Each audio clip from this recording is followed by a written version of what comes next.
All right, could you just briefly introduce yourself? My name is Whitney Fletcher. I'm a senior at Middlebury. I'm an international politics and economics major, and I'm currently taking the Spirit of Change for J term. Great, and where is your work assignment? I'm doing the community suppers in town with Rosalie and Naomi. And how have your first few experiences been there? They've been awesome, actually. I was really surprised the first time that I went just because I thought we were going to be really busy. And not that we weren't busy, but there were just so many other volunteers there. And I think a lot of people are just really excited about what they do there. Everyone that I met was always just super excited to talk to you and really happy to be there. And people were in and out, and it was a great community feel. I've really enjoyed working there, and I think it's interesting because a few years ago I worked at a soup kitchen once or twice, and I was kind of expecting the same thing where you're in a line and you're just serving food to people and then you let them go eat it and then you clean up. But at the community suppers, what you do is you help prep the food and you serve it to them, but there's so much more than that. You're interacting with all the people there.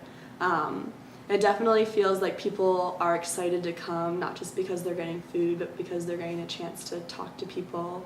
And it's really an experience for them.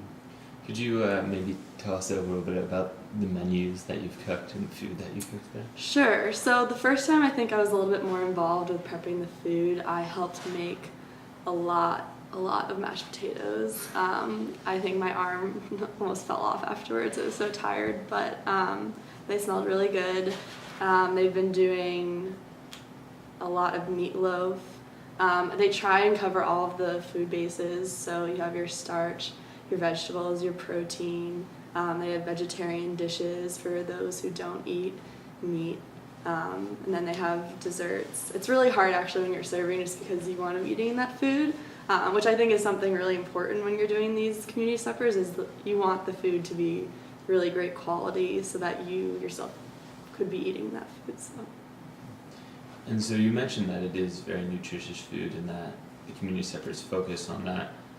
Do you think that kind of dual approach of having not just the supper but a really nutritious supper is adding something particularly beneficial?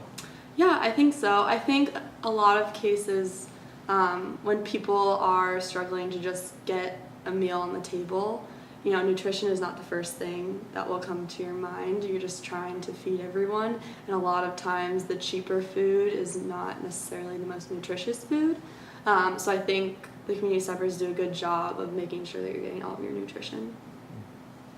And speaking about this kind of model of having a community supper, we obviously are in a very small town, but do you think something like this could be applicable at a much larger scale to help fight some of the same issues around food security and quality of food for impoverished people?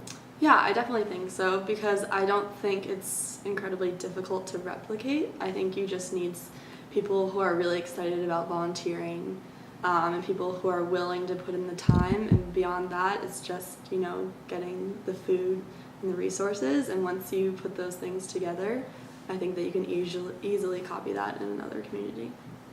And has being there shaped how you visualize some of these problems relating to food security, about how easy it is for people to get food? Do you think it's easier than you thought before, or more difficult, or? This class has definitely shown to me that poverty is in so many places that I didn't know before. I didn't know how poverty-stricken the Addison County is, or Vermont.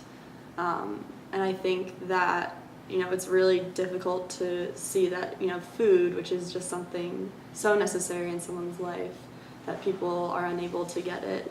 And you see these families with young children coming to these community suppers, and, it really is difficult for me to see that, they're struggling to get food on the table for their kids. And it's something that everyone should be able to get without thinking about it.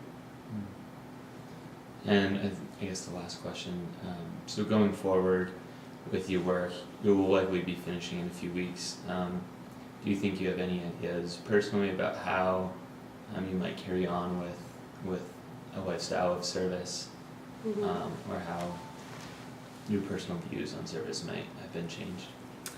Yeah, I definitely think it's an attitude thing just because going there has shown me that it can be really fun. You know, you can really enjoy talking to all these people. Everyone's really excited about, you know, serving food, which, you know, kind of sounds like a chore. You're cooking food, but it's really not like that at all. So I think going forward, something that I want to remember is I want to be able to help people in a way that's fun for everyone. And because I think if you're not enjoying yourself, if they're not enjoying themselves, it's, you know, not really worth it. So I think that's something I would take with me.